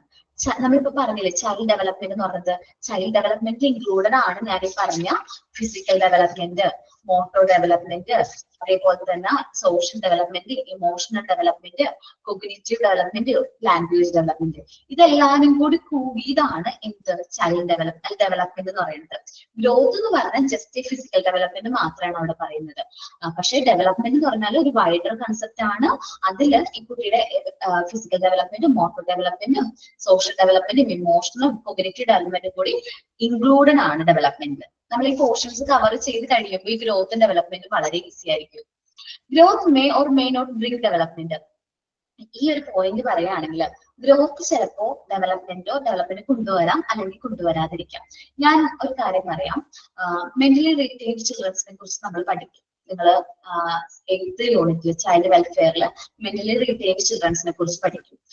ആ കുട്ടികൾക്ക് വെച്ചാല് മാനസിക വെല്ലുവിളികൾ നേരിടുന്ന കുട്ടികൾക്ക് ശരിക്കും പറഞ്ഞിട്ടുണ്ടെങ്കിൽ അവരുടെ ഈ എന്താ പറയാ വളർച്ച ഉണ്ടാവും. ചിലപ്പോൾ ഒത്തിരി വളർച്ച ഉണ്ടാവും, ഏജ് ഒക്കെ നമുക്ക് തോന്നും. പക്ഷെ അത് നമ്പേഴ്സിൽ മാത്രമായിരിക്കും. പക്ഷെ അവരുടെ മാനസിക വളർച്ച ശരിക്കും ഒരു 4 വയസ്സോ 3 വയസ്സോ ഉള്ള കുട്ടികളുടെ വളർച്ച മാത്രമേ ഈ മെന്റലി റീറ്റെയിൻഡ് ആയിട്ടുള്ള കുട്ടികൾക്ക് ഉണ്ടാവുള്ളൂ. അത് ചിലപ്പോ പെട്ടെന്നായിരിക്കും നമ്മളെ വന്ന് ഹഗ് ചെയ്യും. മെന്റലി റിറ്റൈൻഡ് ആയിട്ടുള്ള കുട്ടികൾ പെട്ടെന്ന് നമ്മൾ വന്ന് ഹഗ് ചെയ്യും. അപ്പൊ അവരെ നമ്മൾ മാറ്റി നിർത്തരുത്. കാരണം അവര് ഏജ് കൊണ്ട് ചിലപ്പോ ഒത്തിരി വലുതായിട്ടുണ്ടെന്നേ ഉള്ളൂ, പക്ഷെ മനസ്സുകൊണ്ട് അവരിപ്പോഴും ഒരു 3-4 വയസ്സുള്ള നമ്മളൊക്കെ പഠിപ്പിക്കുന്ന മോണ്ടിസോറി കുട്ടികൾ എന്ന് പറയുന്ന KG സെഷനിലെ കുട്ടികളുടെ അത്രയും മനസ്സേ അവർക്ക് വളർന്നിട്ടുള്ളൂ. സോ നമ്മൾ നല്ല രീതിയിൽ തന്നെ അവരെ ട്രീറ്റ് ചെയ്യണം. അപ്പോ ഗ്രോത്ത് എന്ന് വെച്ചിട്ടുണ്ടെങ്കിൽ ഡെവലപ്മെന്റ് കൊണ്ടുവരാതിരിക്കാം. Okay, development is possible without growth. ചിലപ്പോൾ ഡെവലപ്മെന്റ് ഗ്രോത്ത് ഇല്ലെങ്കിലും പോസിബിൾ ആണ്. നമ്മൾ പറയില്ലേ, ഇവന്റെ ഏജിനേക്കാളും കൂടുതൽ മെച്യൂരിറ്റി ഉണ്ട്, അപ്പൊ അവന് ആ ഏജ് എത്തിയിട്ടില്ല എന്നാലും അവന് മെച്യൂരിറ്റി ഉണ്ട്. നമ്മൾ ചിലപ്പോ പറഞ്ഞു കേട്ടിട്ടുണ്ടാവും, ഈ മൂത്ത കുട്ടികൾ ഉണ്ടാവില്ലേ, വീട്ടിലെ മൂത്ത കുട്ടികൾ എന്ന് വെച്ചാല് ഏറ്റവും മുതിർന്ന കുട്ടി, അവരുടെ ഡെവലപ്മെന്റ് വേഗം സംഭവിക്കും. ശ്രദ്ധിച്ചിട്ടുണ്ടോ നിങ്ങള്? അപ്പൊ മുതിർന്ന കുട്ടികൾക്ക് ഡെവലപ്മെന്റ് നേരത്തെ സംഭവിക്കും. ചിലപ്പോ ബൈ ചാൻസ് ചേഞ്ചസ് ഉണ്ടാവും, എന്നാലും ഈ development is possible without growth എന്ന് പറയുന്ന പോലെയാണ്. കാരണം അവൻ ആ ഏജ് എത്തിയിട്ടുണ്ടാവില്ല, അതിൽ കൂടുതൽ മെച്യൂരിറ്റി അവൻ നമ്മൾ പ്രകടിപ്പിക്കും. അപ്പൊ നമ്മൾ പറയും അവന് ഡെവലപ്മെന്റ് കൂടുതലാണ്, അല്ലെങ്കിൽ അവന് പ്രായത്തിനേക്കാളും കൂടുതൽ മെച്യൂരിറ്റി ഉണ്ട്, അവരുടെ പ്രായത്തിനേക്കാളും കൂടുതൽ അവരുടെ മെച്യൂരിറ്റി ഉണ്ട് എന്ന് നമ്മൾ പറയും. അതാണ് development is possible without growth. പക്ഷെ growth may or may not be development. വളർച്ച ചിലപ്പോ ഡെവലപ്മെന്റ് കൊണ്ടുവരാതിരിക്കാം. കാരണം ഒത്തിരി ഏജ്ഡ് ആയിട്ടുള്ള ആൾക്കാരുണ്ട്, ഒരു 30 വയസ്സൊക്കെ ഉള്ള ആൾക്കാര്, പക്ഷെ ഡെവലപ്ഡ് ആയിട്ടുണ്ടാവില്ല, അവര് സ്വന്തം കാര്യങ്ങൾ സ്വയം ചെയ്യുന്നുണ്ടാവില്ല. അപ്പൊ അത് ഗ്രോത്ത് ആണ്. Growth may or may not bring development, and development is possible without growth. വളർച്ച ഇല്ലെങ്കിലും ഡെവലപ്മെന്റ് സംഭവിക്കാനുള്ള ചാൻസ് ഉണ്ട്. നെക്സ്റ്റ് പോയിന്റിലേക്ക് വരാണെങ്കിൽ, the changes generated by growth are preserved and can be measured. നമ്മുടെ ഗ്രോത്തിൽ വരുന്ന മാറ്റങ്ങൾ നമുക്ക് എന്ത് ചെയ്യാൻ പറ്റും? റൈറ്റ് ചെയ്ത് എടുത്ത് വെക്കാൻ പറ്റും, മെഷർ ചെയ്യാനായിട്ട് പറ്റും, നമുക്ക് എഴുതി സൂക്ഷിക്കാനായിട്ട് പറ്റും. പക്ഷെ ഡെവലപ്മെന്റ് അങ്ങനെ പറ്റില്ല, നമുക്ക് പ്രിസർവ് ചെയ്യാനായിട്ട് പറ്റില്ല, മെഷർ ചെയ്യാൻ പറ്റില്ല. ഞാൻ പറഞ്ഞു, ഡെവലപ്മെന്റ് എന്താണ്? ക്വാളിറ്റേറ്റീവ് ആണ്, നമുക്ക് എക്സ്പീരിയൻസ് മാത്രമേ ചെയ്യാൻ പറ്റുള്ളൂ. പക്ഷെ ഗ്രോത്ത് ക്വാണ്ടിറ്റേറ്റീവ് ആണ്. ഇനി ഗ്രോത്ത് എന്ന് പറഞ്ഞാൽ സ്ട്രക്ചറൽ ആണ്, ഘടനാപരമായിട്ടുള്ള മാറ്റങ്ങളാണ്. ഘടനാപരം വെച്ചിട്ടുണ്ടെങ്കിൽ ഇപ്പൊ ഒരു കുട്ടിയുടെ ഗ്രോത്ത് പറയുകയാണെങ്കിൽ ഇന്ന ഏജില് ഒരു കുട്ടി ജനിക്കുന്ന ആ ടൈം മുതൽ നോക്കാം, ഒരു 3 മാസത്തിനുള്ളിൽ തല ഉറയ്ക്കണം നമ്മൾ പറയും, ഹെഡ് ഒന്ന് ഡെവലപ്പ് ആവും. അത് കഴിഞ്ഞ് കഴിഞ്ഞാൽ അവർ കമന്ന് വീഴും. ഒരു 4-5 മാസത്തിനുള്ളിൽ, ഒരു 5 to 8 മാസത്തിനുള്ളിൽ ഇരിപ്പ് ഉറയ്ക്കണം. 8 to 10 എന്ന് വെച്ചിട്ടുണ്ടെങ്കിൽ നമ്മൾ മുട്ടിലെഴഞ്ഞു തുടങ്ങും. ദെൻ ഒരു വയസ്സിനുള്ളവര് പിടിച്ചു നിൽക്കണം. ഇതെല്ലാം എന്താണ്? സ്ട്രക്ചറൽ ആണ്. ഗ്രോത്ത് ഈസ് സ്ട്രക്ചറൽ, ഘടനാപരമായിട്ടുള്ളതാണ്. ഡെവലപ്മെന്റ് ഈസ് ഫങ്ഷണൽ, പ്രവർത്തനങ്ങളിലൂടെ അല്ലെങ്കിൽ പ്രവർത്തനക്ഷമതയായിട്ട് അല്ലെങ്കിൽ പ്രവർത്തനങ്ങളിലൂടെയാണ് അല്ലെങ്കിൽ നമ്മുടെ എക്സ്പീരിയൻസിലൂടെയാണ് നമുക്ക് ഈ ഡെവലപ്മെന്റുകൾ സംഭവിക്കുന്നത്. ഇതുമാണ് ഇവിടെ പറയുന്നത് ഗ്രോത്തും ഡെവലപ്മെന്റും തമ്മിൽ. നിങ്ങൾക്ക് ഏകദേശം ധാരണ വന്നോ ഗ്രോത്തും ഡെവലപ്മെന്റും എന്താണെന്നുള്ളത്? നമ്മൾ സാധാരണ എല്ലാവരും യൂസ് ചെയ്യുന്ന 2 കോമൺ വേർഡ്സ് ആണ് ഗ്രോത്ത് ആൻഡ് ഡെവലപ്മെന്റ്. എല്ലാവരും ഇന്റർചേഞ്ചിലി യൂസ് ചെയ്യും. ഗ്രോത്തും ഡെവലപ്മെന്റും ഒന്നാണെന്നുള്ള രീതിയിലാണ് യൂസ് ചെയ്യാറ്. പക്ഷെ ഡെവലപ്മെന്റും ഗ്രോത്തും ഡിഫറെന്റ് ആണ്. ഓക്കെ, ആ ഒരു അണ്ടർസ്റ്റാൻഡിങ്ങിലൂടെയാണ് നമുക്ക് ഈ ഒരു ചാപ്റ്ററിലേക്ക് കടക്കേണ്ടത്. നമ്മുടെ ചാപ്റ്ററിന്റെ പേര് growth and child development and growth ആണ്. അതിൽ ഗ്രോത്ത് ആൻഡ് ഡെവലപ്മെന്റ് ആണ് നമ്മൾ ഫസ്റ്റ് പറയുന്ന topic. Human development is A life long process. നമ്മൾ പറഞ്ഞ പോലെ ഹ്യൂമൻ ഡെവലപ്മെന്റ് എന്ന് പറയുന്നത് ഒരു ലൈഫ് ലോങ് പ്രോസസ് ആണ്. നമ്മുടെ ജീവിതകാലം മുഴുവനും നടക്കുന്ന ഒരു പ്രോസസ്സാണ് എന്ത് ഹ്യൂമൻ ഡെവലപ്മെന്റ് എന്ന് പറയുന്നത്. Which is connected with physical behaviour, cognitive, emotional growth and change.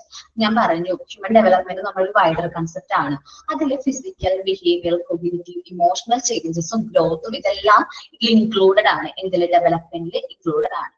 In early stages of life, from babyhood to childhood, childhood to adolescence, and adolescence to adulthood, numerous changes take place. നമുക്കറിയാം നമ്മുടെ കുട്ടികളുടെ വളർച്ചയിൽ ഏറ്റവും സ്പീഡിയാണെന്ന് പറയുന്നത് നമ്മള് ഒരു babyhood, infant മുതൽ childhood വരെ പെട്ടെന്നായിരിക്കും വളർച്ച. എന്ന് വെച്ചാൽ അവരിലാണ്, കുട്ടികളിലാണ് പെട്ടെന്ന് ഗ്രോത്ത് ഉള്ളത്. നമ്മളൊക്കെ മെച്യൂരിറ്റി അറ്റൈൻ ചെയ്തതിനു ശേഷം ഗ്രോത്ത് അവിടെ വെച്ച് സ്റ്റോപ്പ് ആയിരിക്കാം. പക്ഷെ ഈ കുട്ടികളിൽ പെട്ടെന്ന് മാറ്റങ്ങൾ വരുന്നത്.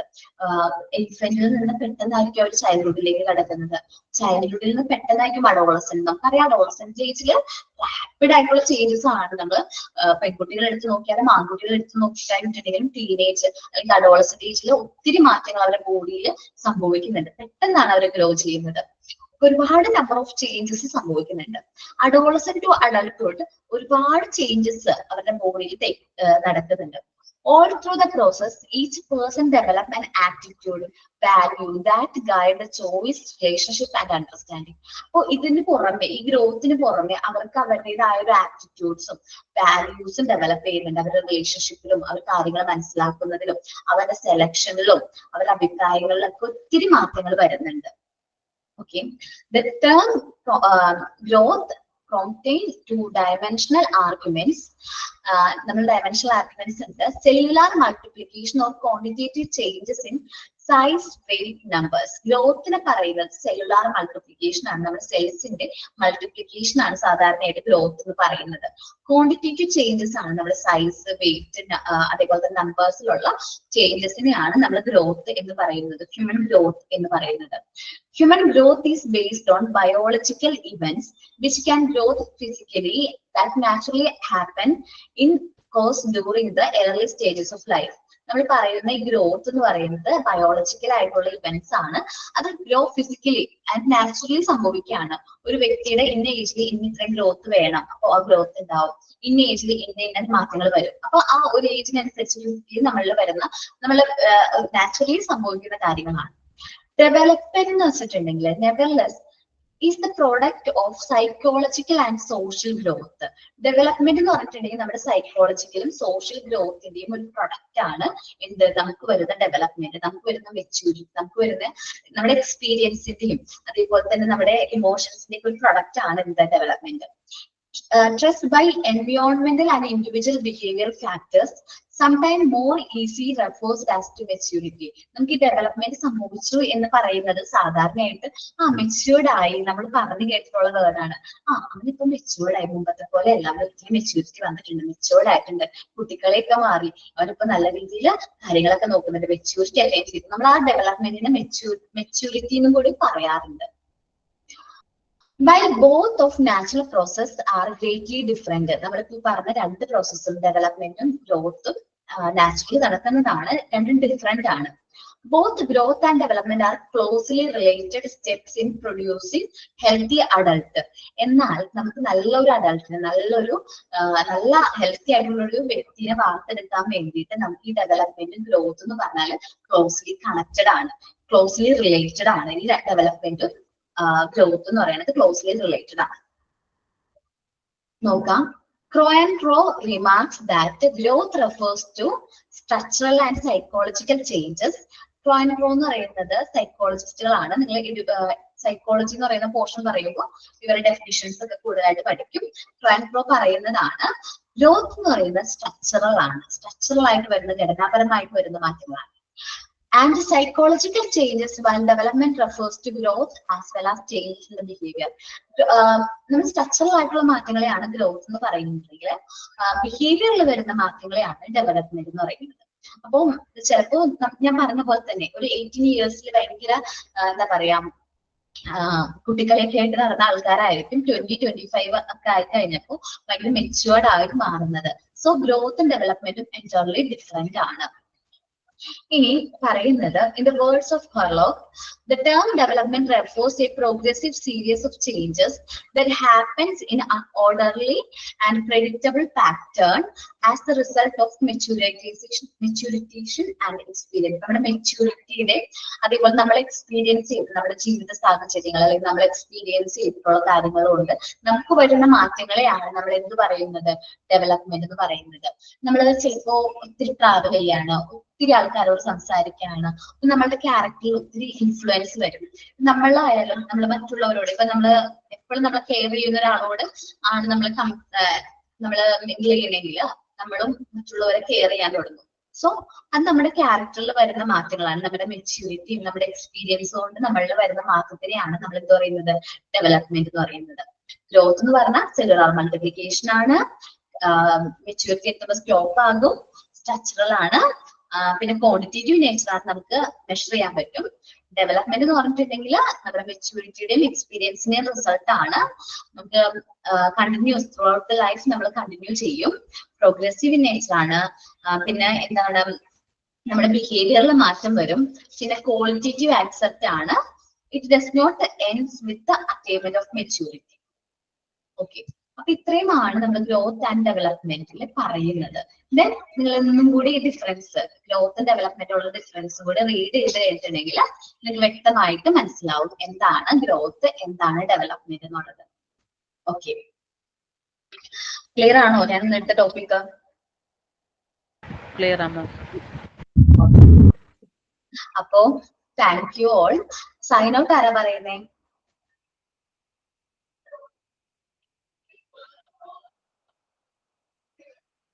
സൈൻ ഔട്ട് ആരാ പറയുന്നേ? ഞാൻ പറയാം മാം. ഓക്കെ, പറഞ്ഞു. നമ്മൾ ഇന്ന് പേപ്പറിൽ വായിച്ചൊരു കാര്യമാണ് കശ്മീരിലെ പഹൽഗാമിലെ തീവ്രവാദി ആക്രമണത്തെ കുറിച്ചുള്ള വാർത്ത. ഭയങ്കര വിഷമം തോന്നിയൊരു വാർത്തയാണ്. അതിൽ ഫ്രണ്ട് പേജിൽ തന്നെ നമ്മൾ ഫോട്ടോയും കണ്ടതാണ്. മൈലാഞ്ചി മായും മുമ്പേ മരണം കവർന്നെടുത്തു എന്ന് പറഞ്ഞിട്ട് ഹണിമൂൺ ആഘോഷിക്കാൻ വേണ്ടി പോയ ഒരു കപ്പിൾസ് ആയിരുന്നു. അവിടെ വെച്ച് ഭർത്താവ് വെടിയേറ്റ് മരിച്ച ഒരു കാര്യം, അത് പേര് ചോദിച്ചതിന് ശേഷം വെടിവെക്കുന്ന ഒരു കാര്യമൊക്കെ നമ്മൾ വായിച്ചതാ. അപ്പോൾ ഇന്നത്തെ ഈ ഒരു ടെററിസം എന്ന് പറയുന്ന എന്താ പറയുക, ഒരു വിപത്ത് നമുക്ക് ഈ മതം, രാഷ്ട്രീയം അങ്ങനത്തെ എല്ലാം മറന്ന് ഒറ്റക്കെട്ടായിട്ട് സ്നേഹത്തോട് കൂടിയിട്ട് എല്ലാവരും മാനുഷിക, മതം ജാതി എന്നുള്ളതിന് അപ്പുറമായിട്ട് മാനുഷിക മൂല്യങ്ങൾക്ക് എല്ലാവരും പരിഗണന കൊടുക്കുക.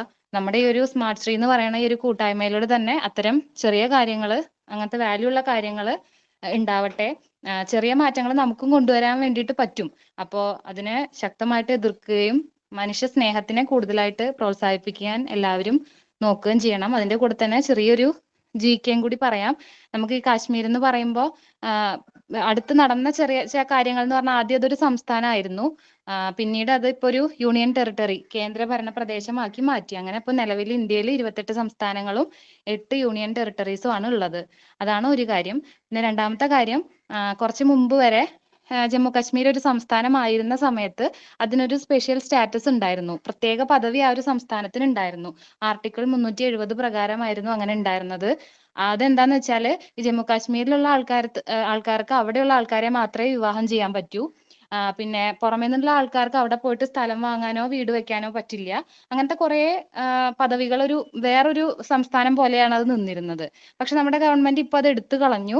ആർട്ടിക്കിൾ 370 അങ്ങനെ ഒരു പ്രത്യേക പദവി കൊടുക്കുന്നത് എടുത്തു കളഞ്ഞു. ഇപ്പൊ ജമ്മു കാശ്മീർ സാധാരണ നമ്മുടെ കേരളമൊക്കെ പോലെ ഒരു സ്റ്റേറ്റ് ആയിട്ട്, സത്യം പറഞ്ഞാൽ വളരെ സന്തോഷത്തോടു കൂടി ടൂറിസ്റ്റുകളൊക്കെ ഒരുപാട് വന്ന് കാശ്മീർ ഒരു സമാധാനപരമായിട്ട് പോയിക്കൊണ്ടിരിക്കുമ്പോഴാണ് നമുക്ക് വിശ്വസിക്കാനാവാത്ത സങ്കടകരമായിട്ടുള്ള ഒരു വാർത്ത വന്നത്. അപ്പോ 27ഓളം പേര് മരിച്ചു എന്നുള്ളതാണ് ന്യൂസിൽ പറയണേ. അവരുടെയൊക്കെ കുടുംബത്തിന് വേണ്ടി പ്രാർത്ഥിക്കുന്നു, അവരുടെ ആത്മാവിനും വേണ്ടി പ്രാർത്ഥിക്കുന്നു. Thank you all. Thank you.